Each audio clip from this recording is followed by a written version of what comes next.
नमस्कार, मैं आपके साथ सुमित अवस्थी। शाम के 7 बजने ही वाले हैं। चक्रव्यूह का वक्त है। पहले वोटिंग के नतीजे देख लेते हैं। 21% दर्शकों की पसंद के साथ चौथे नंबर पर जो आज कहानी है वो IIT दिल्ली में छात्र का सुसाइड क्यों हुआ। परिजनों ने अब सब हमको बताया है। पूरी बातचीत आपको सुनाएंगे कि आखिरकार ऋषिकेश के परिवार वाले क्या कह रहे हैं। 23% दर्शकों की पसंद बनी है हिजाब पर सियासी बंटवारा, तेरा मेरा में कौन अब फंसा है। इस पर विस्तार से आगे बात करता हूं। आगे बढ़ते हैं। 26% वोटों के साथ दर्शकों की पसंद है गुरुग्राम की सड़कों पर सैलाब, कौन देगा हिसाब। आगे 7:28 पर डिटेल में गुरुग्राम का एक एक कोना कोना छानेंगे। और चौथी नंबर पे जो वोट थी, जो आज सबसे अधिक पसंद की गई स्टोरी, वो है सबसे बड़ी स्टोरी जिसको आपने सबसे अधिक वोट दिए हैं, 30% वोट। वो है न्यूयॉर्क में मोहन भागवत पहुंचे हैं और वहां के मेयर ममदानी भड़क उठे हैं। अभिव्यक्ति की आजादी से ममदानी क्यों परेशान हैं, इस खबर पर विस्तार से बात करते हैं। यही आपके वोट की वजह से हमारी लीड स्टोरी है।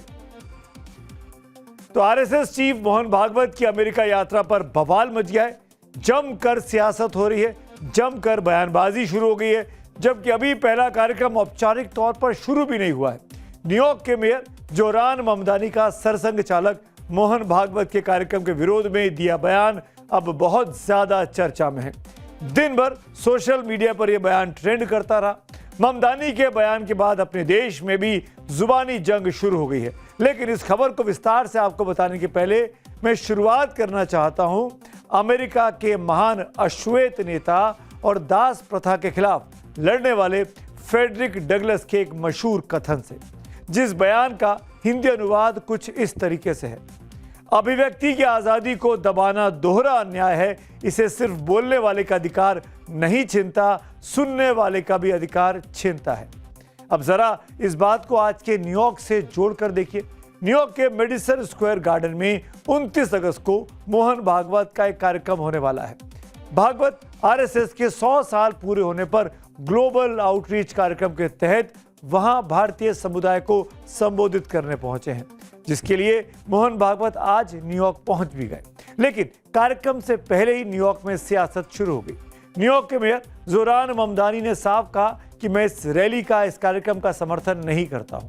सबसे पहले ममदानी को सुन लीजिए, फिर अपने देश में चल रहे सियासी जोर आजमाइश को भी आपको सुनवाता हूं। आगे बढ़ने से पहले आपको यह बता दूं कि अब तक मोहन भागवत के कार्यक्रम पर किसी भी तरह की पाबंदी अमेरिका या न्यूयॉर्क प्रशासन ने नहीं लगाई है। बस अपनी मंशा भाषणों और बयानों के जरिए जाहिर की गई है। कार्यक्रम अभी भी 29 अगस्त शनिवार के दिन ही होना तय है। भागवत के कार्यक्रम को नाम दिया गया है यूनिवर्सल वननेस सेलिब्रेशन, यानी सार्वभौमिक एकता समारोह। इस कार्यक्रम में करीब 5000 प्रवासी भारतीयों के शामिल होने की बात है। कार्यक्रम का आयोजन अहेड फोरम यानी American Hindus for engagement and dialogue की तरफ से किया गया है। RSS के लिए विदेशों में रहने वाले भारतीयों और हिंदू समुदायों से संपर्क कोई नया काम नहीं है। इससे पहले भी RSS के सरकार्यवाह दत्तात्रेय होशबोले भी अमेरिका, ब्रिटेन और जर्मनी का दौरा कर चुके हैं। अब सवाल यह कि भारतीय मूल के होने के बावजूद भी न्यूयॉर्क के मेयर और डेमोक्रेट पार्टी के युवा नेता जोरान ममदानी को भागवत के कार्यक्रम से दिक्कत क्या है, आपत्ति क्यों है। ममदानी का कहना है कि जिस भारत को उन्होंने समझा और जाना वो एक बहुलतावादी और धर्मनिरपेक्ष राष्ट्र है, जहां हर धर्म, हर समुदाय और हर पहचान के लिए अपनी जगह है। और उनका आरोप है कि भारत में इन दिनों एक ऐसी विचारधारा मजबूत हुई है जो लोगों को बांटती है। यानी मुद्दा सिर्फ एक कार्यक्रम का नहीं है, मुद्दा अब विचारधारा को लेकर हो गया है। वहीं इस कार्यक्रम को लेकर RSS का कहना है कि उसका काम समाज को जोड़ना है, भारत की संस्कृति और भारतीय मूल्यों को दुनिया तक पहुंचाना है। इस कार्यक्रम को रक्षाबंधन से भी जोड़ा गया है और इतना ही नहीं, इसे वसुदेव कुटुंबकम यानी पूरी दुनिया को एक परिवार मानने की भारतीय अवधारणा से भी RSS ने जोड़ा है। लेकिन जोरान ममदानी के बयान के सामने आने के बाद भारत में भी अब सियासी बहस तेज हो गई है।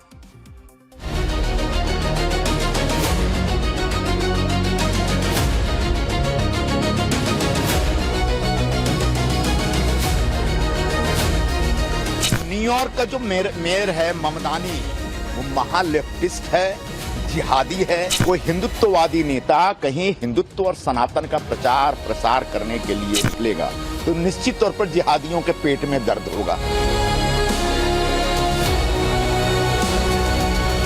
नफरत बोगे तो नफरत काटोगे।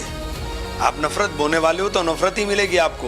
मोहब्बत बोगे तो मोहब्बत काटोगे। वो न्यूयॉर्क तो उनसे संभल नहीं पा रहा है और जहाँ पर परम पूजनीय सरसंघ चालक जी जा रहे हैं वो उसका विरोध करने वाले, विरोध करने दीजिए, वो तो रोक नहीं पाएंगे। वहाँ का विरोध वो लोग जाने, मोहन भागवत कोई मायने नहीं रखते। न्यूयॉर्क जैसा शहर है मल्टी रिलीजियस, वहाँ पर आरएसएस का जो थ्योरी है वो चलेगा नहीं, इसलिए शायद वो लोग विरोध करेंगे। ये ममदानी हो या जो भी हो, उनको ये समझना चाहिए कि हमारे भारत के किसी एक व्यक्ति का विरोध करना मतलब देश को आप चेतावनी दे रहे हैं। जोरान ममदानी जब मेयर पद का चुनाव लड़ रहे थे तो भारत में खुशियां मनाई जा रही थी कि हिंदुस्तानी मेयर बनेगा क्या। जब वो चुनाव जीते तो और भी खुशियां मनाई गई कि जोरान ममदानी भारतीय मूल के हैं, अब भारतीयों की न्यूयॉर्क में पौबारा हो जाएगी, उनकी ऐश हो जाएगी। लेकिन इस कहानी में ममदानी आज विलन बने हुए हैं, खासकर दक्षिणपंथी नेताओं की निगाह में। लेकिन कहानी का दूसरा पहलू भी आप समझिए। ममदानी खुद कह रहे कि कार्यक्रम निजी है और उन्हें नहीं पता कि शहर प्रशासन के पास किसी निजी कार्यक्रम को रद्द करने का अधिकार है या नहीं है। यानी विरोध अपनी जगह है, वो विरोध करके बयानों के जरिए अपनी बात तो कह रहे हैं, लेकिन कानूनन अपनी जगह भी वो समझते हैं। आपको याद दिलाऊं, इससे पहले US commission on international religious freedom नाम के संगठन ने भी मोहन भागवत की इस यूएस यात्रा का विरोध दर्ज कराया था। यही वही संगठन है जिसके अध्यक्ष पाकिस्तानी मूल के डॉक्टर आसिफ महमूद हैं। अमेरिका को दुनिया का सबसे पुराना लोकतंत्र कहा जाता है, वो लोकतंत्र जिसकी पहचान सिर्फ चुनाव से नहीं है बल्कि बोलने की आज़ादी से, अपने विचार रखने के अधिकार से है। क्योंकि यहाँ बात सिर्फ मोहन भागवत की नहीं है, बात सिर्फ आरएसएस की भी नहीं है, बात उस सिद्धांत की है जिसे अमेरिका अपनी लोकतांत्रिक पहचान का हिस्सा मानता आया है, और वो है फ्री स्पीच, यानी अभिव्यक्ति की आज़ादी। और अब जरा उस जगह का नाम भी देखिए जहां पर यह कार्यक्रम 29 तारीख को होने वाला है। भागवत का संबोधन न्यूयॉर्क के मेडिसन स्क्वायर गार्डन में होने वाला है, उसी मेडिसन स्क्वायर में जिसका नाम अमेरिका के चौथे राष्ट्रपति और अमेरिकी संविधान बनाने वाले अहम लोगों में शामिल जेम्स मेडिसन के नाम पर रखा गया है। मेडिसन उस अमेरिकी लोकतांत्रिक व्यवस्था के प्रमुख वास्तुकारों में थे जिसने बोलने और विचार रखने की आज़ादी को संवैधानिक संरक्षण देने की पहल की थी। मेडिसन ने ही अमेरिका में बिल ऑफ राइट्स के लिए संशोधन प्रस्तावित किया था। ऐसे में सवाल थोड़ा असहज है लेकिन जरूरी है। जिस अमेरिका ने दुनिया को फ्री स्पीच का पाठ पढ़ाया, उसी अमेरिका में अगर किसी विचार से असहमति के चलते उसके कार्यक्रम को रोकने की मांग उठे तो क्या इसे लोकतंत्र की परीक्षा नहीं माना जाना चाहिए? लोकतंत्र का मतलब सिर्फ अपनी पसंद की बात सुनना नहीं होता। लोकतंत्र में तो आप जिससे असहमत हैं उसे भी सुनने की गुंजाइश रखना होता है। लोकतंत्र की असली पहचान यही है, और शायद इसीलिए मेडिसन स्क्वायर पर आज सबसे बड़ा सवाल मोहन भागवत के कार्यक्रम का नहीं रहा है। सवाल यह है कि जेम्स मेडिसन के नाम पर बनाए गए उस मंच पर अमेरिका की लोकतांत्रिक परंपरा कितनी बड़ी साबित होती है, असहमति से डरने में या असहमति को सुनने में। अपने शो चक्रव्यूह के जरिए मैं ममदानी साहब को अमेरिकी इतिहास में बहुत ही चर्चित अमेरिकी सुप्रीम कोर्ट के जस्टिस ओलिवर वेंडल होम्स के फैसले के एक अंश को पढ़ने की सलाह दूंगा। जस्टिस होम्स ने 1919 में अब्राहम्स वर्सेस यूनाइटेड स्टेट्स मामले में फैसला सुनाते हुए अभिव्यक्ति की आज़ादी को लेकर कहा था, जिस विचार से नफरत हो उसे भी बोलने दो। तो ममदानी साहब, लोकतंत्र की असली परीक्षा उस आवाज को जगह देने में है जिसे आप पसंद नहीं करते हैं। क्योंकि ऐसा नहीं है कि मोहन भागवत का ग्लोबल आउटरीच कार्यक्रम सिर्फ अमेरिका में होने वाला है। अमेरिका के बाद उनका कार्यक्रम कनाडा और ब्रिटेन में भी होने वाला है, लेकिन वहां से विरोध की ऐसी कोई स्वर, ऐसी कोई खबर अब तक नहीं है। देखो, हमें तो इनको जो लोग विरोध कर रहे हैं भागवत जी के कार्यक्रम का, उनको मैं बिना मांगी एक ही सलाह दूंगा, उनके कार्यक्रम में वो चले जाएं। उनके अंदर जो कन्फ्यूज़न का कीड़ा दिमाग में जो है वो हिचकोले ले रहा है, वो ठीक हो जाएगा। उनको जो है वो जो उनके दिमाग में जो है वो एक भ्रम और एक काल्पनिक कन्फ्यूज़न का कीड़ा एक भर दिया गया है, उसका इलाज हो जाएगा। और अब इस विवाद के तीसरे और एक और इंपॉर्टेंट पहलू को जान लीजिए। अमेरिकी राजनीति में इस वक्त एक दिलचस्प टकराव दिख रहा है। एक तरफ डोनाल्ड ट्रंप और उनकी रिपब्लिकन पार्टी का दक्षिणपंथी यानी राइट विंग राजनीति पर मजबूत असर है। दूसरी तरफ न्यूयॉर्क की प्रोग्रेसिव राजनीति से निकले जोरान ममदानी हैं, जो खुद को डेमोक्रेटिक सोशलिस्ट और प्रोग्रेसिव राजनीति से जोड़ते हैं। ऐसे में जब ममदानी आरएसएस प्रमुख मोहन भागवत और हिंदुत्व की राजनीति का खुलकर विरोध करते हैं तो बात सिर्फ भारत या आरएसएस तक सीमित नहीं रहती। इसके पीछे अमेरिका की अपनी राजनीतिक और वैचारिक लड़ाई भी दिखाई देती है। यानी एक तरफ अमेरिका का राइट विंग खेमा और दूसरी तरफ प्रोग्रेसिव राजनीति यानी ममदानी जो भागवत यात्रा का विरोध कर रहे हैं, वो उनकी घरेलू राजनीति का एक अहम पड़ाव भी है। और इसी टकराव के कारण मोहन भागवत का न्यूयॉर्क कार्यक्रम अब एक बड़े राजनीतिक विवाद का हिस्सा बनता दिख रहा है। अब बात करते हैं एक और कहानी जो इससे बहुत हद तक जुड़ी हुई है। मोहन भागवत वर्सेस ममदानी पर देश में विवाद अभी गरमाया हुआ है। इस बीच देश में हिजाब और महिलाओं के पहनावे को लेकर छिड़ी बहस ने एक बार फिर एक और बड़ा सवाल सामने लाकर खड़ा कर दिया है। महिला की आज़ादी का पैमाना क्या होना चाहिए? महिला की अपनी पसंद या धर्म और समाज की तय की गई सीमाएं?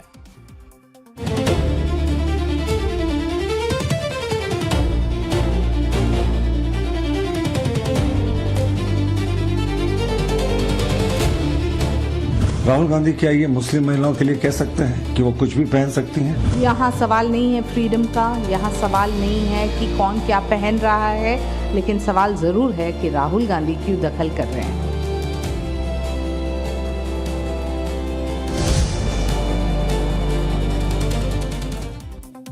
हिजाब अपना अपना, महिलाओं के पहनावे को लेकर देश में दो अलग अलग विवाद एक साथ चर्चा के केंद्र में है। एक तरफ अभिनेत्री कृति सेनन के रक्षाबंधन विज्ञापन को लेकर बहस छिड़ी है और दूसरी तरफ इलाहाबाद हाईकोर्ट के हिजाब पहनने पर दिए एक फैसले पर तेजी से सियासी प्रतिक्रिया आ रही है। दोनों मुद्दे महिलाओं के पहनावे, उनकी पसंद और उनके अधिकारों से जुड़े हैं। लेकिन इसमें लोकसभा में विपक्ष के नेता राहुल गांधी के बयान पर नया सियासी बखेड़ा शुरू हुआ है। राहुल गांधी ने सोशल मीडिया पर एक पोस्ट किया और वो कृति सेनन के साथ खड़े हुए कंगना रनौत को उन्होंने निशाने पर लिया। राहुल गांधी ने लिखा, एक महिला क्या पहनती है, क्या करती है और कहां जाती है, ये उसकी अपनी पसंद है। महिलाओं को उनकी आज़ादी का इस्तेमाल करने के लिए ट्रोल करना बंद करें। इसी पोस्ट के बाद राहुल विरोधियों के निशाने पर अब आ गए हैं। राहुल के खिलाफ बीजेपी की तरफ से विरोध प्रदर्शन भी शुरू हुआ है। बीजेपी नेता उनसे सवाल कर रहे हैं कि क्या ऐसी ही आज़ादी की बात वो मुस्लिम कम्युनिटी की महिलाओं के लिए करेंगे? राहुल गांधी क्या ये मुस्लिम महिलाओं के लिए कह सकते हैं कि वो कुछ भी पहन सकती हैं? यहाँ तो उनको हिजाब पहनकर छोटे छोटे बच्चियों को स्कूल जाना पड़ता है। अगर हज करने भी जाना होता है तो इन मुस्लिम महिलाओं को या बेटियों को किसी पुरुष के साथ जाना होता है, क्योंकि उनको अकेले जाने की इजाजत नहीं होती है। फिर ट्रिपल तलाक पहले था, 3 बार तलाक कह दिया और किसी महिला को छोड़ दिया, मुस्लिम महिला को। उस समय राहुल गांधी का मुंह नहीं खुलता। तो राहुल गांधी को दो तरह की राजनीति नहीं होनी चाहिए। हलाला पे खामोशी कर लेते हैं, लेकिन इस तरह की चीजों पर बोलते हैं। मुझे लगता है कि यूनिफॉर्मिटी होनी चाहिए। राहुल गांधी क्या समझने लगे हैं कि वो खुद मसीहा बन गए हैं? महिला के पोशाक को लेके वो मसीहा, स्टूडेंट के मूवमेंट को लेके वो मसीहा। खैर, वो जितना दखल अंदाज करें वो बेहतर है कि वो न करें, क्योंकि जब महिला कोई भी फैमिली प्रोग्राम हो, ट्रेडिशनल प्रोग्राम हो, वहाँ उनकी एक नैतिक जिम्मेदारी नहीं है, लेकिन हमारी संस्कृति सभ्यता ये सिखाती है कि कैसे प्रस्तुत होना चाहिए। यहाँ सवाल नहीं है फ्रीडम का, यहाँ सवाल नहीं है कि कौन क्या पहन रहा है, लेकिन सवाल जरूर है कि राहुल गांधी क्यों दखल कर रहे हैं। अब सत्ता पक्ष के तरफ से निशाने पर राहुल गांधी हैं, जैसा कि आपने बयान सुने शिवसेना नेता और बीजेपी नेता के। ऐसे में कांग्रेस ने तुरंत अपने नेता को बचाने में पलटवार करने में देरी नहीं लगाई। दरअसल विपक्ष के नेता राहुल गांधी इस कंट्रोवर्सी के सेंटर में इसीलिए आ गए क्योंकि वो एक तरफ राखी वाले विज्ञापन में ब्रालेट स्टाइल ब्लाउज को लेकर उठे सवालों के जवाब में उसे महिलाओं की पसंद से जोड़ रहे हैं। वो पितृसत्ता से जोड़कर देखने वालों पर निशाना साध रहे हैं, लेकिन दूसरी तरफ हिजाब के मुद्दे पर इलाहाबाद हाई कोर्ट के फैसले को लेकर उनकी तरफ से अब तक कोई स्पष्ट प्रतिक्रिया सामने नहीं आई है। दरअसल इलाहाबाद हाई कोर्ट ने 11वीं कक्षा में पढ़ने वाली एक मुस्लिम छात्रा की उस याचिका को खारिज कर दिया था जिसमें स्कूल यूनिफॉर्म के साथ हिजाब पहनने की अनुमति मांगी गई थी। इस फैसले पर AIMIM प्रमुख असदुद्दीन ओवैसी ने आपत्ति जताई है। उन्होंने कहा कि वो फैसले से सहमत नहीं है और इसे इस्लाम पर हमला करार देते हैं। उन्होंने संविधान के अनुच्छेद 19 और 25 के तहत मिले अधिकारों का भी हवाला दिया है। मैं इस हाई कोर्ट के जजमेंट के खिलाफ हूं, इससे एग्री नहीं करता हूं। क्यों? क्योंकि साबरीमाला केस सुप्रीम कोर्ट में चल रहा है और Supreme Court reserve for judgment है। इलाहाबाद हाई कोर्ट के फाजिल जजेस को अपना जजमेंट रोकना चाहिए था और आज का फैसला ये भारत की आईन की दफा 25 और 19 के खिलाफ है। मैं कपड़े पहनता हूं, सिख हमारे बेटियां और हमारे बच्चे पहनते हैं। आप होते कौन है इस्लाम के सेंचुअलिटी को डिसाइड करने वाले? यूपी में चुनाव अब करीब करीब सर पर आ गया है। मामला हिजाब से जुड़ा है, इसीलिए ओवैसी साहब सुपर एक्टिव हैं। लेकिन बीजेपी के निशाने पर ओवैसी नहीं, इस वक्त राहुल गांधी ज्यादा है। राहुल गांधी को बयान को लेकर बीजेपी सवाल उठा रही है, क्या महिला की आजादी का यही पैमाना हिजाब के मामले में वो लागू करेंगे? क्या महिला के पहनावे को लेकर मेरी पसंद मेरी आजादी का सिद्धांत हर महिला के लिए एक जैसा नहीं होना चाहिए, या फिर मामला बदलते ही सवाल भी वो बदल जाते हैं? इसी बीच सोशल मीडिया पर फरवरी 2024 का राहुल गांधी का एक वीडियो खूब ट्रेंड करने लगा, जिसमें वो भारत जोड़ो न्याय यात्रा के दौरान AMU की छात्राओं के साथ बातचीत में इन बच्चियों ने हिजाब पहना हुआ है। महिलाओं के पहनावे पर राहुल गांधी ने बयान दिया कि महिलाओं को यह तय करने का पूरा अधिकार होना चाहिए कि वे क्या पहनना चाहती हैं। अगर आप सत्ता में आएंगे, अगर आप प्राइम मिनिस्टर बनेंगे तो आपका क्या नजरिया होगा कि एक औरत अबाया और हिजाब पहनकर फ्री नहीं फील करती है? क्या अबाया और हिजाब उतार? देखिए, मेरी व्यू है कि जो महिला पहनना चाहती है वो उसके ऊपर है। अगर वो अबाया पहनना चाहती है, कुछ और पहनना चाहती है, वो उसका बिजनेस है, उसका काम है, उसको अलाउ करना चाहिए। मेरी तो ये राय है। तो ऐसे में ये स्पष्ट करना कांग्रेस पार्टी को, खासकर राहुल गांधी के लिए बहुत जरूरी है कि इलाहाबाद हाई कोर्ट ने जो हिजाब पहनने की मनाही बोली उस बिटिया को, उस पर उनकी आज क्या प्रतिक्रिया है। और अब बात करते हैं आज की अगली कहानी। बात IIT दिल्ली के छात्र ऋषिकेश के सुसाइड केस की कर रहा हूं, जिससे लेकर बवाल और सवाल लगातार बढ़ते जा रहे हैं।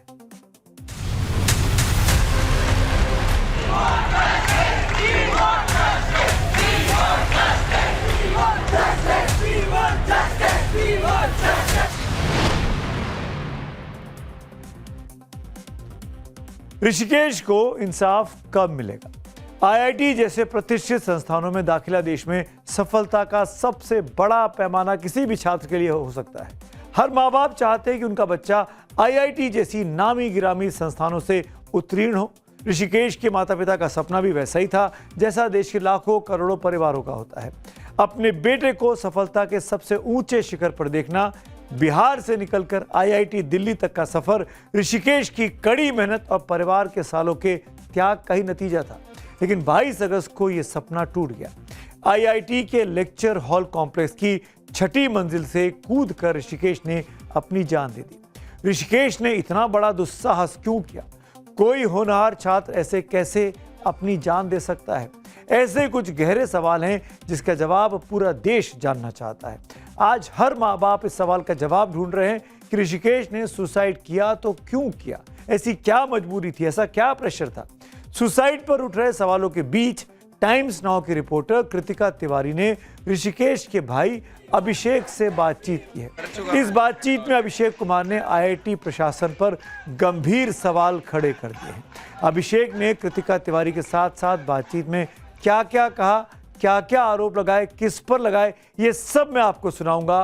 लेकिन पहले आपको दिखाते हैं कि अभिषेक को ऋषिकेश को न्याय दिलाने के लिए IIT दिल्ली के छात्र कैसे प्रदर्शन कर रहे हैं।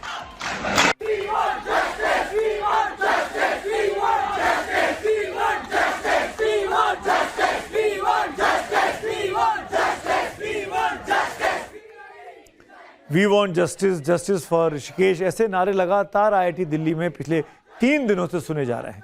आईआईटी परिसर जस्टिस फॉर ऋषिकेश के नारों से लगातार गूंज रहा है। प्रदर्शनकारी छात्रों को ऋषिकेश कुमार के लिए इंसाफ चाहिए। परिजनों को इस बात का जवाब चाहिए कि जिस बेटे को उन्होंने देश के सबसे बड़े संस्थान में पढ़ने भेजा, वहां उसने सुसाइड जैसा इतना खतरनाक कदम क्यों उठाया। लेकिन इन सब के बीच आईआईटी प्रशासन पर ऋषिकेश के भाई ने जो बेहद गंभीर आरोप लगाए हैं, बहुत चौंकाने वाले हैं। मेरी सहयोगी कृतिका तिवारी ने जब अभिषेक से बातचीत की, तब उन्होंने क्या क्या कहा, पहले वो सुन लीजिए। सर, क्या हुआ था एग्जैक्टली ये हॉस्टल एलोकेशन का जो एलिगेशन लगा रहे हैं आप, उसके बारे में कुछ हमें बता पाएंगे?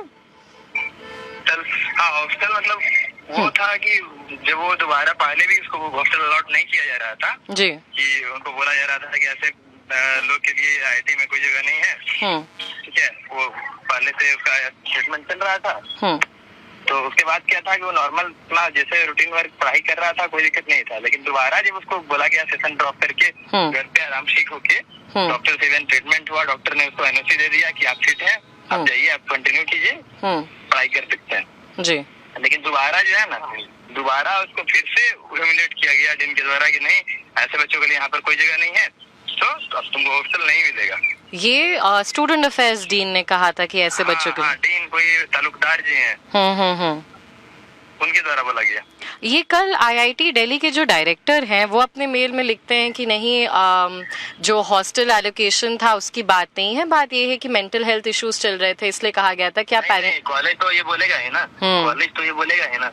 ये ऐसा अगर रहता तो हम लोग इतना थोड़ी फाइट करते हैं। मम्मी को इतना जलील किया गया इस तरह से बोल के कि ऐसे बच्चों के लिए यहाँ पर कोई प्रावधान नहीं है, रखने का कोई प्रावधान नहीं है। उसके बाद फिर बोला गया कि आप क्या बोलते हैं, ये दूसरा चीज एक और था, कोई मैडम वहाँ पर थी जो बोल रही थी कि हम हजार बच्चे को संभाल लेते हैं, आपसे एक बच्चा नहीं संभाला जाता। मम्मी को बहुत गंदे तरीके से उन्होंने बोला। तो आपने सुना ऋषिकेश के भाई अभिषेक ने आईआईटी दिल्ली के प्रशासन पर कितने गंभीर आरोप कृतिका के साथ इस बातचीत में लगाए हैं। अभिषेक ने दावा किया कि ऋषिकेश को हॉस्टल देने से इनकार किया गया, उन्होंने स्टूडेंट्स अफेयर्स डीन ने प्रताड़ित किया। अभिषेक ने कहा कि इसके बाद ऋषिकेश काफी ज्यादा परेशान थे। उन्होंने दावा किया कि ऋषिकेश अपनी मां से कहते थे कि उन्हें कुछ समझ में नहीं आ रहा और कोई उनकी मदद नहीं कर रहा है। अभिषेक ने यह भी आरोप लगाया कि उनकी मां के साथ भी आईआईटी के प्रशासन ने ठीक से व्यवहार नहीं किया था। ऋषिकेश के भाई आईआईटी पर बेहद संगीन आरोप लगा रहे हैं, जिसकी जांच होनी चाहिए। लेकिन इस पर आईआईटी प्रशासन का क्या कहना है, ये जानना भी बहुत जरूरी है। आईआईटी प्रशासन सुसाइड के पीछे ऋषिकेश के मानसिक स्वास्थ्य का हवाला दे रहा है, लेकिन छात्रों का कहना है कि ऋषिकेश लंबे समय से तनाव में थे। उनकी शिकायतों को प्रशासन ने नजरअंदाज किया। आईआईटी का कहना है कि ऋषिकेश को समय से मेडिकल सुविधा दी गई थी। वहीं परिजनों का कहना है कि मानसिक स्थिति खराब होने के बावजूद ऋषिकेश को बेहतर सुविधाएं नहीं दी गई, हॉस्टल तक नहीं प्रोवाइड कराया गया। आईआईटी का यह भी कहना है कि ऋषिकेश की मानसिक स्थिति देखते हुए उन्हें परिवार की देखरेख में रहने की सलाह दी गई थी। ऋषिकेश के परिजनों का कहना है कि मेडिकल इश्यूज के चलते पढ़ाई में हुए ब्रेक के बाद उन्हें प्रोजेक्ट में अकेले काम करने को कहा गया, यानी कोई साथी नहीं दिया गया। ऋषिकेश के सुसाइड पर आईआईटी प्रशासन कुछ कह रहा है और उसके परिजन कुछ और दोस्त कुछ और कह रहे हैं। लेकिन इन आरोप प्रत्यारोप से एक बात तो समझ में आती है कि ऋषिकेश के साथ सब कुछ सामान्य बिल्कुल नहीं घट रहा था। वो तनाव और भारी दबाव से जूझ रहा था और जिस वक्त उन्हें सबसे ज्यादा मानवीय संबल की जरूरत थी, हौसले की जरूरत थी, सपोर्ट की जरूरत थी, उस वक्त व्यवस्था का संवेदनहीन ढांचा उनके सामने खड़ा हो गया। इसी व्यवस्था को लेकर अब दिल्ली आईआईटी प्रशासन से जवाब मांगा जा रहा है। ऋषिकेश के लिए न्याय की जंग लड़ी जा रही है। छात्रों के विरोध प्रदर्शन के बीच देर रात का आईआईटी दिल्ली के निदेशक प्रोफेसर रंगन बनर्जी ने छात्रों को एक ईमेल भेजकर उनका गुस्सा शांत करने की कोशिश की। ईमेल के जरिए पूरे मामले की जांच के लिए गठित एक्सटर्नल इंक्वायरी कमेटी की जानकारी दी गई। इस ईमेल के जरिए बताया गया कि समिति छात्रों, शिक्षकों और संबंधित प्रशासनिक अधिकारियों से बातचीत करके 2 सप्ताह के भीतर अपनी रिपोर्ट देगी। कमेटी में उत्तराखंड के पूर्व डीजीपी और आईआईटी दिल्ली के पूर्व छात्र अशोक कुमार थे। एम्स न्यू दिल्ली के साइकेट्री विभाग के प्रमुख प्रोफेसर प्रताप शर्मा को रखा गया। 2 छात्र प्रतिनिधि और IIT दिल्ली के रजिस्ट्रार को इसमें शामिल किया गया। लेकिन इसके बाद भी छात्रों का गुस्सा कम नहीं हुआ। एक्सटर्नल इंक्वायरी कमेटी पर प्रदर्शनकारी छात्रों ने ऐतराज जताया। छात्रों का सीधा आरोप है कि कमेटी के अध्यक्ष बनाए गए पूर्व IPS अधिकारी अशोक कुमार छात्र आंदोलनों और विरोध प्रदर्शनों को लेकर नकारात्मक टिप्पणियां करते रहे हैं। ऐसे में उनसे किसी भी तरह की निष्पक्ष जांच की उम्मीद नहीं की जा सकती। छात्रों ने मांग की कि इस पूरे मामले की जांच सुप्रीम कोर्ट या हाई कोर्ट के रिटायर्ड जज की अध्यक्षता में कराई जाए। इसके साथ साथ प्रदर्शनकारी छात्र dean of student affairs, associate dean student welfare और associate dean hostel management professor Prabal Talukdar के इस्तीफे की मांग पर अड़ गए हैं। तालुकदार पर ही ऋषिकेश के भाई ने गंभीर आरोप लगाए हैं, जिसका इस्तीफा अब छात्र मांग रहे हैं। कोई भी नहीं चाहता कि सुसाइड बढ़े IIT दिल्ली के अंदर, लेकिन समाउ जो मेजर्स हैं वो इतने स्ट्रॉन्ग इनफ नहीं लगते स्टूडेंट्स को। उस वजह से उनकी जो बातें सुनी नहीं जाती और उनको स्ट्रेस होता है, मेंटल, एकेडमिक और यहाँ पे प्लेसमेंट का प्रेशर, साथ में इंटर्नशिप, प्रोजेक्ट्स और बहुत इत्यादि प्रेशर्स होते हैं। और उसके बाद जब स्टूडेंट फ्रस्ट्रेटेड हो जाता है और मैनेजमेंट भी उसकी बात नहीं सुनती, फ्रेंड सर्कल भी उसका कमजोर होता है, तो फिर वो अल्टीमेटली ऐसे कदम उठाने पर मजबूर हो जाता है। ऋषिकेश कुमार की सुसाइड के बाद IIT की प्रतिष्ठा दांव पर लगी है।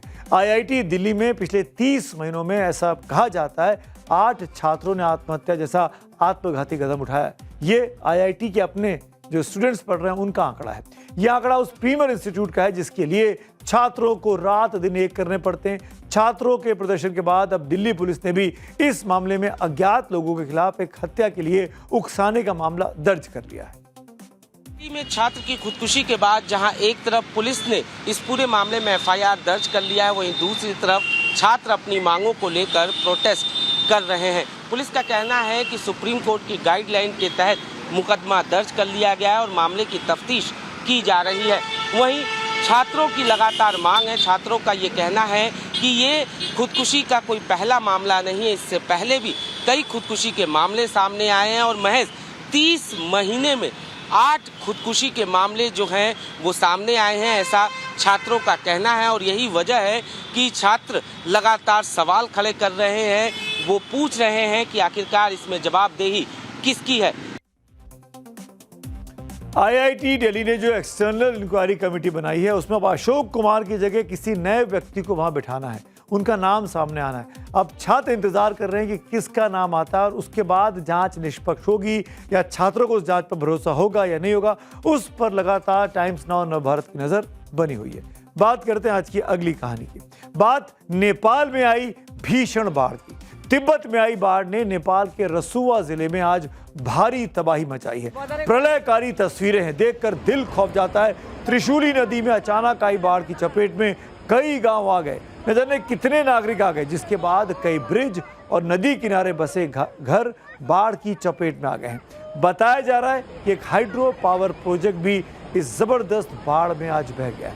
न्यूज एजेंसीज के मुताबिक 17 लोगों की अब तक मौत हुई है, जबकि बड़ी संख्या में लोग लापता बताए जा रहे हैं। नेपाल के पर्यटन विभाग के मुताबिक 384 लोगों का पता नहीं चला है। इनमें 291 विदेशी पर्यटक हैं, जिसमें 105 भारतीय नागरिक शामिल हैं। नेपाल में आई बाढ़ के बाद बिहार के भी सीमावर्ती 6 जिलों में अब अलर्ट घोषित किया गया है और भारतीय प्रधानमंत्री मोदी ने बातचीत की नेपाल के प्रधानमंत्री से, ताकि उनको राहत सामग्री और बचाव में भारत मदद कर सके। अब बात देश की मिलेनियम सिटी गुरुग्राम की करूंगा, क्योंकि बात बाढ़ की हो रही है, बारिश की हो रही है। वो गुरुग्राम जिसकी पहचान कॉरपोरेट वर्ल्ड का एक चमकता चेहरे के तौर पर होती है। ऊंची ऊंची गगनचुंबी इमारतें, लग्जरी रिहायशी सोसाइटियां, विशाल शॉपिंग मॉल। लेकिन बारिश होते ही यही गुरुग्राम जलग्राम बन जाता है और यही व्यथा है देश के इस बसे चमकते शहर की।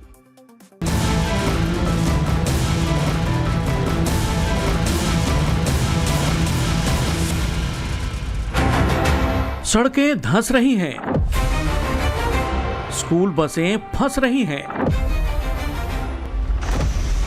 सड़कों पर समंदर है, दिल में तूफान है। मेरा नाम गुरुग्राम है। मैं वो शहर हूं जिसकी पहचान मिलेनियम सिटी, हाईटेक सिटी की है। देश और दुनिया की बड़ी बड़ी कंपनियों के हेड ऑफिस मेरे सीने पर, लेकिन पानी आने पर सब एक समान। अमीर गरीब ऑटो सेडान यहां सब डूबते हैं। हर साल बारिश आती है, साथ में आफत लाती है। मेरे रास्ते, सड़कें और अंडरपास पानी से लबालब हो जाते हैं। लेकिन कसूर बारिश का नहीं है, किस्मत का नहीं है, बल्कि सवाल तो सिस्टम का है। कहते थे अच्छे दिन आएंगे, लेकिन ट्रिपल इंजन की सरकार में बदलता है तो सिर्फ मेरा नाम, जो बारिश के दिनों में हो जाता है जलगांव। बारिश आते ही लगता है जैसे मैं हाईटेक सिटी नहीं, सिस्टम की परीक्षा का वाटर पार्क हूँ। हर साल बारिश का पानी आईना बनकर पूछता है, सड़कें बन गई, इमारतें बन गई, लेकिन सिस्टम कब सुधरेगा? अगर सड़क पर चलना मुश्किल हो, अगर घर से निकलना मुश्किल हो, अगर हर बारिश में शहर पानी में डूब जाए, तो गुरुग्राम की जनता के पास आखिर बचेगा क्या? आओ डूब मरें। गुरुग्राम डूब रहा है। गुरुग्राम पूछना चाहता है मेरे अच्छे दिन कब आएंगे। मिलेनियम सिटी है गुरुग्राम, स्मार्ट सिटी। जो हालत इस शहर की है, उसके बाद तो इस शहर का नाम महाराष्ट्र के जलगांव या मध्य प्रदेश के नर्मदापुरम जैसा हो जाना चाहिए। चारों तरफ जल ही जल, पानी ही पानी, क्योंकि हर साल बारिश होते ही यही गुरुग्राम कम और जलग्राम ज्यादा नजर आता है। सवाल यह है कि आखिर हर साल बारिश गुरुग्राम के सिस्टम का टेस्ट क्यों लेती है और हर बार सिस्टम फेल क्यों हो जाता है। अब ये तस्वीरें देखिए, ये नेशनल हाईवे 48 है, 48, गुरुग्राम का इफ्को चौक, जहां रोड के बीचों बीच नेशनल हाईवे अचानक धंस जाता है। इतना बड़ा गड्ढा हो गया कि कार ही नहीं बल्कि पूरे के पूरे ट्रक इसमें समा सकता है। यह दिल्ली जयपुर हाईवे की सर्विस लेन का एक हिस्सा है। यहां से दिन भर सैकड़ों हजारों गाड़ियां निकलती हैं। वो तो किस्मत अच्छी थी कि कोई बड़ा हादसा नहीं हुआ, कोई इस गड्ढे में समाया नहीं। हाईवे पर गड्ढा हुआ तो तस्वीरें वायरल हो गई। न जाने दुनिया भर में कैसे हंसी उड़ाई जा रही होगी हमारी इस मिलेनियम सिटी की। आनन फानन में बैरिकेडिंग कर ट्रैफिक को रोका गया, गड्ढे को ढका गया, और ढका कैसे गया? हरे रंग के कपड़े से। बताया गया कि सीवर लाइन में लीकेज हो गया था, जिसकी वजह से ये गड्ढा हो गया। दिल्ली जयपुर जाने वाली ये रोड के सर्विस लेन पर कल दोपहर को एक हिस्सा ही पूरा सर्विस लेन का धंस जाता है, जिसकी वजह से ये 20 फीट गहरा 10 बाय 10 का सिंक होल आज आप यहाँ पर देख सकते हैं। GMDA ने यहाँ चारों तरफ बैरिकेडिंग कर दी है, जैसे कोई और नुकसान ना हो सके, लोग यहाँ तक ना आए। पर अब उस बैरिकेडिंग के कारण भी हम देख रहे हैं कि कैसे यातायात प्रभावित हो रहा है। यहाँ बम्पर टू बम्पर ट्रैफिक और कंजेशन भी नजर आ रहा है। इफ्को चौक, ध्यान रखिए कि हर साल यहाँ देखा जाता है कि कैसे वाटर लॉगिंग की एक समस्या बनी ही रहती है, फुटपाथ की हालत खराब बनी रहती है, ड्रेनेज पर बड़े सवाल साल दर साल बनाए जाते हैं, और अब यहाँ पर एक सिंकहोल भी बना हुआ है। अधिकारियों की माने तो वो कहते हैं कि पहले यहाँ पर एक मास्टर सीवर लाइन फटा, जिसकी वजह से अभी आप देख सकते हैं जो जितना पानी और जितना गंदा पानी इस सिंकहोल में जमा हुआ है, ये उस मास्टर सिंकहोल की वजह से जमा है। आप देख रहे हैं कि कैसे यहाँ पर कर्मचारी पंपिंग वाटर पंप्स की मदद से यहाँ वाटर पंप करने का काम जारी रखे हैं। तो जब ये पंपिंग का काम खत्म हो जाएगा, उसके बाद GMDA, उसके बाद NHAI जैसे ऑफिशियल्स यहाँ पर आकर रिकंस्ट्रक्शन का काम चालू करेंगे। बीते 2 दिनों में जो तस्वीरें गुरुग्राम से देखी, मुझे अपनी ही चक्रव्यूह की रिपोर्ट 2 हफ्ते पहले जब हमने की थी वो याद आ रही है। हम कहते हैं कि ये सरकार इंफ्रास्ट्रक्चर पर बड़ी खुशी जाहिर करती है कि हमने बड़े बड़े सड़क बना दिए, बड़े बड़े अंडरपास बना दिए, ब्रिजेस बना दिए, हमने इंफ्रास्ट्रक्चर पर बहुत काम किया है। ये इंफ्रास्ट्रक्चर जिसकी पोल हर साल खुल रही है, और वो भी गुरुग्राम में, राजधानी से सटा हुआ, दिल्ली के इंटरनेशनल एयरपोर्ट से सटा हुआ इलाका ही मुश्किल से 5 किलोमीटर की दूरी पर। यह सिर्फ गड्ढा नहीं है, यह गुरुग्राम शहर पर धब्बा है, क्योंकि इफ्को चौक वो इलाका है जहां आसपास कई बड़े बड़े बैंक, IT कंपनीज और बड़ी बड़ी मल्टीनेशनल कंपनीज के ऑफिस है। जी हाँ, मल्टीनेशनल कंपनीज के। Power grid corporation of India का ऑफिस जहां से मात्र 150 मीटर की दूरी पर है। डेल्टा स्क्वायर, जहां कई कॉर्पोरेट ऑफिस हैं, उसकी दूरी इस गड्ढे से 700 मीटर की दूरी पर है। सेवा कॉर्पोरेट पार्क, जहां बहुत बड़े बड़े बैंक हैं, इसमें इंटरनेशनल क्लाइंट्स इनके पास हैं, उसकी दूरी 750 मीटर है इस गड्ढे से। DLF साइबर सिटी, जहां IBM, एक्सेंचर, HP, मोटोरोला जैसी बड़ी बड़ी मल्टीनेशनल कंपनीज हैं, ब्लू चिप कंपनीज जिनको कहा जाता है, यहां से करीब 3 किलोमीटर की दूरी पर हैं और यहां काम करने वाले लोग इस रास्ते से हर वक्त गुजरते होंगे। यूनिटेक साइबर पार्क, जहां कई मल्टीनेशनल कंपनियों के दफ्तर हैं, मात्र 3 किलोमीटर की दूरी पर है और वहां पर यह इतना बड़ा कांड होता है। और ये एक बार का नहीं है, साल दर साल की ऐसी तस्वीरें आती हैं। गुरुग्राम में देश दुनिया की बड़ी बड़ी कंपनियों के दफ्तर हैं, हजारों करोड़ रुपए का कारोबार यहां से होता है। मुझे अगर ठीक से याद है तो मैंने कहीं पढ़ा है कि हरियाणा का कुल राजस्व का 65% हिस्सा सिर्फ गुरुग्राम से आता है। लाखों लोग रोजगार यहां करते हैं। शहर में लगातार विकास के बड़े बड़े दावे किए जाते हैं, लेकिन बारिश आते ही हाईटेक गुरुग्राम की हकीकत पानी के नीचे दिखाई देने लगती है। एक तरफ साइबर सिटी, दूसरी तरफ सड़कों पर साइबर नहीं, सिर्फ पानी ही पानी दिखता है। और यह हाल तब है जब पिछले 5 साल में गुरुग्राम के सीवर सिस्टम पर 550 करोड़ रुपए खर्च किए गए। 550 करोड़। इसी साल जीएमडीए ने ट्रैफिक जाम और जल भराव की समस्या से निपटने के लिए करीब 400 करोड़ रुपए की परियोजनाओं को मंजूरी दी, लेकिन इसके बाद भी सिस्टम नहीं सुधर पा रहा है। यह पैसा आवंटित हो रहा है, पर जा कहां रहा है आप समझ रहे हैं। तो कहीं तो लीकेज हो रहा है और ये लीकेज किसी की जेबें तो भर रहा है। गुरुग्राम के सुभाष चौक की तस्वीरें देखिए। 24 अगस्त करीब 35 मिनट तक बारिश हुई, जिसके बाद सड़कों पर पानी गर्दन तक भर गया। इस जल भराव में स्कूल की 9 बसें फंस गई। इन बसों में बच्चे भी बैठे हुए थे। बताया जाता है कि करीब 300 बच्चे 2 घंटे तक इसी तरह गुरुग्राम की इन बसों में फंसे रहे। और अब आपको एक और सबसे खतरनाक और डरावनी तस्वीर दिखाता हूं। स्कूल की यह बस पूरी तरीके से बारिश के पानी में डूबी हुई है। ऐसा लग रहा है बस नहीं है, पनडुब्बी है कोई। गनीमत रही कि इस बस से बच्चों को पहले निकाल लिया गया था। मैं जानना चाहूंगा हरियाणा के मुख्यमंत्री से, गुरुग्राम के सांसद से, विधायक से, इन तस्वीरों को देखकर वो कितना अपने आप को स्मार्ट नेता के तौर पर दिखा पाएंगे अपनी जनता को। यह पहली बार नहीं हुआ है, यह कोई अचानक आई मुसीबत नहीं है। साल दर साल मॉनसून आता है, बारिश होती है, जल भराव होता है, लोग परेशान होते हैं। सरकार और प्रशासन इंतजाम के दावे करते हैं और फिर अगली बारिश में कहानी वहीं से शुरू हो जाती है। यानी समस्या बारिश की नहीं, बारिश से पहले हुई व्यवस्था और जिम्मेदार लोगों की नीयत की है। गुरुग्राम के सांसद राव इंद्रजीत सिंह ने इस मुद्दे पर सीएम नायब सिंह सैनी से मुलाकात की है, लेकिन इसका ठीकरा वो आज भी पुरानी सरकारों पर फोड़ रहे हैं। गुड़गांव की ये पेरिनियल समस्या बन गई है। साल दर साल वहाँ पे पानी भरता है। आज उसी विषय के अंदर मैं मुख्यमंत्री जी से मिलने आया था।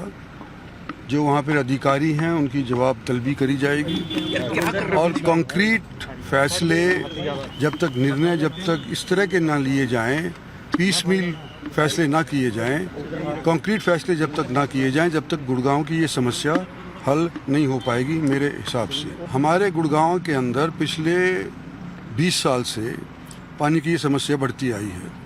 क्यों बढ़ती आई है कि जो नाले नदियाँ पहाड़ से आकर के और ड्रेन नंबर 8 के अंदर पानी को ले जाया करते थे, उनके ऊपर कॉलोनीज काट दी गई, उनके ऊपर सड़क बन गई हैं। बिल्डर्स ने इलीगल तौर के ऊपर कई जगहों पर कब्जे कर लिए हैं। राव इंद्रजीत सिंह कई सालों से गुरुग्राम की राजनीति करते आए हैं। यहाँ से सांसद कई बार रहे हैं, चाहे कांग्रेस की सरकार हो चाहे भाजपा की सरकार हो। वो पार्टियां बदलते रहे, सांसद बने रहे, 20 साल के ऊपर जिम्मेदारी डाल दे रहे हैं। यानी अपनी जिम्मेदारी से वो कैसे बच सकते हैं? कोई इतनी मोटी चमड़ी का कैसे हो सकता है? राव इंद्रजीत सिंह कह रहे हैं कि अधिकारियों से जवाब तलबी की जाएगी। वो खुद कह रहे हैं कि 20 साल से समस्या बनी हुई है, तो ऐसे में वो खुद की जिम्मेदारी है कि नहीं है? आखिरकार गुरुग्राम की जनता को जवाब देंगे कि नहीं देंगे इंद्रजीत सिंह? कोई कॉन्क्रीट प्लान बनाएंगे कि नहीं बनाएंगे? लेकिन उन्हें यह भी बताना चाहिए कि सिस्टम में चूक क्यों हो रही है। अभी तक जवाब तलबी उनसे क्यों नहीं की जा रही है? प्लान वो क्यों नहीं बना रहे हैं? दिशा की बैठकों में वो क्या करते हैं? पिछले 12 साल से तो हरियाणा में बीजेपी की सरकार है। वो खुद 17 साल से, जी हाँ 17 साल से इस इलाके के सांसद हैं। और अब तो केंद्र सरकार में भी हरियाणा के पूर्व सीएम मनोहर लाल खट्टर, जो कि मुख्यमंत्री थे हरियाणा के, अब अर्बन डेवलपमेंट मंत्रालय के मंत्री हैं खट्टर साहब। तो समस्या है कहां? सब जगह बीजेपी के लोग बैठे हुए हैं, फिर भी गुरुग्राम में गड्ढे हो जा रहे हैं। गुरुग्राम के सीवर सिस्टम को कौन नहीं सुधरने दे रहा है? और कार्यक्रम के आखिर में आ गया हूं, बात करूंगा पब्लिक व्यू की। और आज का पब्लिक व्यू शुरुआत करते हैं। पहला सुजीत सिंह का व्यू मेरे पास है और ये मोहन भागवत की अमेरिका यात्रा को लेकर है। ममदानी को मोहन भागवत की विचारधारा से असहमति हो सकती है, ये उनका अधिकार है। लेकिन सवाल ये है कि क्या लोकतंत्र में विरोध का जवाब आवाज रोकना है, विचारधारा से लड़ना है तो तर्क से लड़िए, प्रतिबंध की राजनीति से नहीं। मैं यह स्पष्ट कर दूं, ममदानी ने भी अपनी बात कही है, रोक नहीं लगाई है। अगला कमेंट है भागवत के ऊपर ही, शांतनु का। राष्ट्रीय स्वयंसेवक संघ के विचार कितने शक्तिशाली हैं, शाखा से निकल सफल लोग इसका प्रमाण है।